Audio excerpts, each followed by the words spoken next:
នេះការងារជាស្វែងមកខ្ញុំនេះខ្ញុំធ្លាប់ជួបអញ្ចឹងសម្រាប់គាត់បោះមកដំបងខ្សែទៅមួយ5ម៉ែត្រទេហើយសម្រាប់កីឡាហើយដល់ពេលគាត់បោះប្លង់អត់ដែលភាសាទៀតវាមិនមែនតែជា5ម៉ែត្រវាទៅលោកទៅជា7ម៉ែត្រ7ម៉ែត្រហ្នឹងហើយគាត់ដកសសរចេញអស់3ដើមទៀតអានេះវាជា concern របស់យើងណានេះគួរច្រើននេះគាត់ដកសសរ3ដើមចេញចឹងទៅហើយបើយើងពេលយើង design យើងមិនដាក់សសរអស់ហើយលក្ខខណ្ឌ schematic របស់គាត់ហ្នឹងដល់ពេលគាត់ចេញប្លង់លើកទី2មកប្លង់ revise របស់គាត់ចុងក្រោយវាទៅជាសសរតិចមានសសររបស់គាត់តិចជាងមុនហើយក៏ដកសសរចេញទៀតអញ្ចឹងមានឲ្យយើងរៀប system structure ពីមុនគឺត្រូវ revise ឡើងវិញទាំងអស់អានេះគឺការងារចាត់ស្ដែងធ្វើអញ្ចឹងបើសិនជាប្លង់ villa ធំពីច្រើនគេ design ជួយចិត្តមានជា national architect មកគាត់ជួយចិត្តបើ expand ធំតែពេល design ជា RC ក៏ការចាយ budget ឬ costing ទៅតាមនឹងដែរអូខេនេះគឺការងារមួយដែលយើងជួបអញ្ចឹងបើសំដៅថាយើងគួរ start up នៅត្រង់ចំណុច A ឬក៏ B ហើយយើងខ្ញុំឲ្យជា idea overall បើសិនជាគម្រោងតូចយើងចាំចូល phase B ហ្នឹងចាំយើង start up មកទៅវាងាយស្រួលព្រោះពេល grade គាត់បោះមកគាត់អត់មានកាយទៀតទេដូច grade 8ម៉ែត្រ10ម៉ែត្រគឺ10ម៉ែត្រហ្នឹងឯងតែបើថាយើងយក phase A មកធ្វើគាត់អាចកែពី8ម៉ែត្រទៅជា7ម៉ែត្រ10ម៉ែត្រទៅជា8ម៉ែត្រទៀតទៅអាហ្នឹងគឺបញ្ហាដែលយើងជួបជាក់ស្ដែងអញ្ចឹងតែបើសិនជាគម្រោងធំវិញដូចខ្ញុំបង្ហាញអញ្ចឹងមុនហ្នឹងយើងអាច start តាំងពីការងារ schematic នេះមកដោយសារយើងអាច estimate ចំនួន pie ដែលត្រូវតេស្តនៅក្នុងការខាងហ្នឹងមួយបានអានេះសម្រាប់គម្រោងធំគេធ្វើអញ្ចឹងគេអត់ចាំបាច់ទៅ phase ទី B នេះគាត់ start ចប់ហើយអស់បាន structure យើងចូលឯងអានេះបើយើងនិយាយគម្រោងធំតែគម្រោងតូចយើងគិតថាមក phase B នេះគឺគ្រប់ហើយខ្ញុំជា experience ខ្ញុំ sharing អូខេអញ្ចឹងគិតថាទូបានអញ្ចឹងយើងចូលចំណុចបន្តទៀតអញ្ចឹងសម្រាប់ចំណុចទី4ក្រោយពីខាង architect គាត់រៀបចំទៅលើ design development ចប់ full set របស់គាត់ហើយអស់ពីនេះគាត់ចាប់ដើម transform ពីការរចនារបស់គាត់ហ្នឹងឲ្យទៅជារូបភាពប៉ាត់គេហៅ actionable plan វិញមានគាត់ fully annotate floor ប្លង់របស់គាត់ហើយជាមួយ elevation ហើយមានទៅលើ structural plumbing AVAC ហើយទៅខប្លង់ room wall detail តាមផងចំណុចកន្លែងនេះអាចសង្ខេបខ្លីហ្មងគឺនៅពេលដែលខាងនៅពេលគាត់រៀបចំប្លង់នេះហើយនេះប្លង់លេខ3នេះគាត់ design ចេញហើយអស់រៀបប្លង់អស់ហើយគាត់អត់ទាន់ fully detail ទេគាត់ទីថាសុំមួយគាត់អត់បញ្ជាក់ថាទីហៅថាកម្ពស់1ម៉ែត្រកន្លះ2ម៉ែត្រចុះគាត់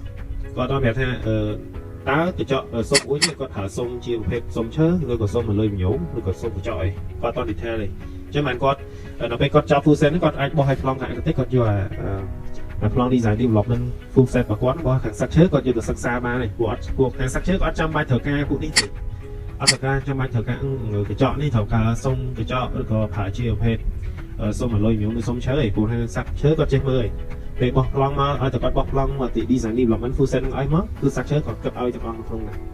តែគួរប្រើទៅលើបន្ទប់ប៉ុណ្ណាអូខេចឹងហ្នឹងក្នុងចំណុចសង្ខេបខ្លីគឺបែបហ្នឹងគឺមានពីរចនាសម្ព័ន្ធរបស់ architect បំបែកពីរចនាឲ្យទៅជារូបភាពប៉ាត់គាត់នឹងធ្វើការ detail ទៅលើសុំយកប្រើជាសុំឈើចុះគាត់ប្រើជាសុំឈើទំហំប្រមាណមែនគាត់នឹង detail ទៅក្នុងប្លង់របស់តខែសាយគឺការងារ operation បានមានធ្វើការងារសាងសង់បានមានសុទ្ធហ្នឹងនឹងជាង phase ហ្នឹងគឺចូលដល់ phase finishing work ហើយអូខេ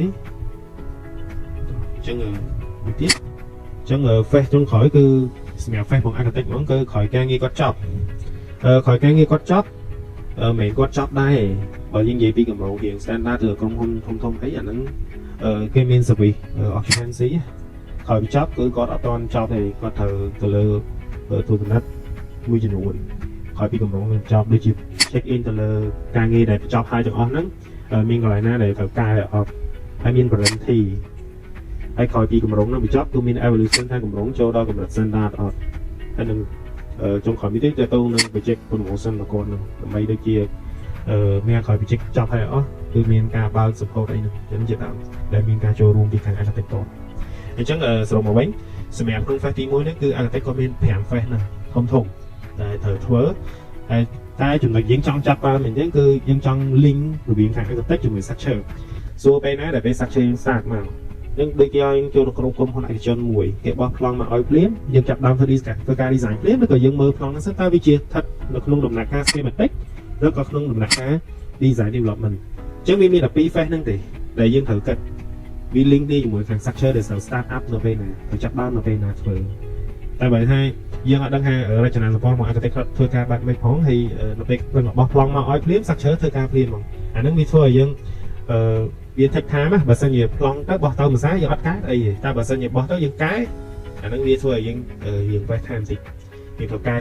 revise ប្លង់បើយើងឡើងវិញទាំងអស់អញ្ចឹងទៅអញ្ចឹងវាមានពី phase ហ្នឹងតែជាសំណួរយើងចោតវាអាស្រ័យលើក្រុមហ៊ុនដែលយើងធ្វើការដូចគ្នាដែរអូខេចាអញ្ចឹងនេះគឺតកតងនឹង5 phase របស់ architect ពីរចនាសម្ព័ន្ធរបស់គាត់ដែលគាត់ធ្វើការហើយ link នេះជាមួយខាង structure របស់យើងឥឡូវយើងចូលដល់ structure របស់យើងវិញសម្រាប់ structure របស់យើងគឺ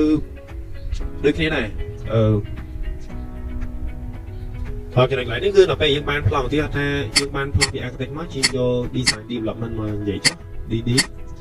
យើងមកនិយាយពេលយើងបានប្លង់បោះ architect បោះឲ្យមកយើងជា PDF មកកញ្ចប់ទេអញ្ចឹងពេលគាត់បោះឲ្យមកគាត់មានជា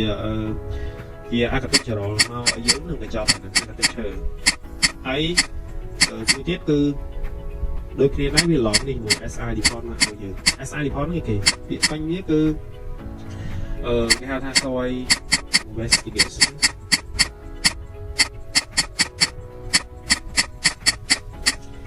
ចឹង soil investigation ហ្នឹងអីគេអាហ្នឹងដែលយើងធ្លាប់ឮទៅតោះនេះហៅថារបាយការណ៍ដីចារបាយការណ៍ដីវាបានមកពីពាក្យគេហៅថា ground investigation ground វាហៅ GIR គេហៅ ground investigation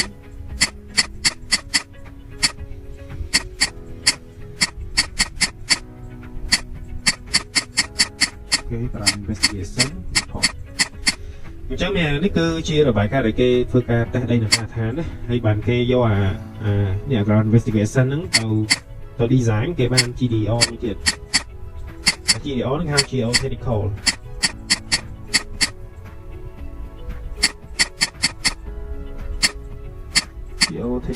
design report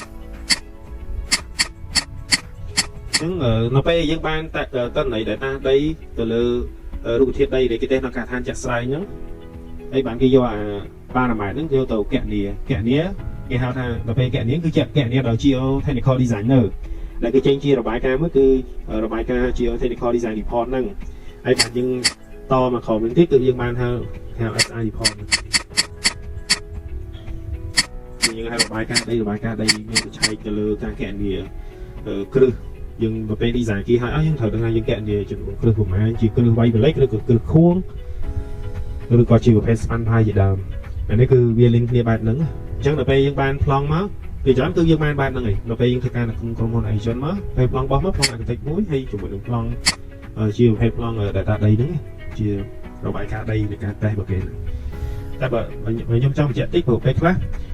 តាក់ទងជាមួយរបាយការណ៍ដីនេះបើយើងពឹងទៅលើក្រុមហ៊ុនតេស្តដីហ្មងបើសិនជាក្រុមហ៊ុនគេយើង high standard ណាយើង reliable យើងយកតន្ត្រីទៅធ្វើទៅខ្ញុំ recommend ធ្វើតែបើសិនជាយើងមើលរបាយការណ៍ដីខ្លះវា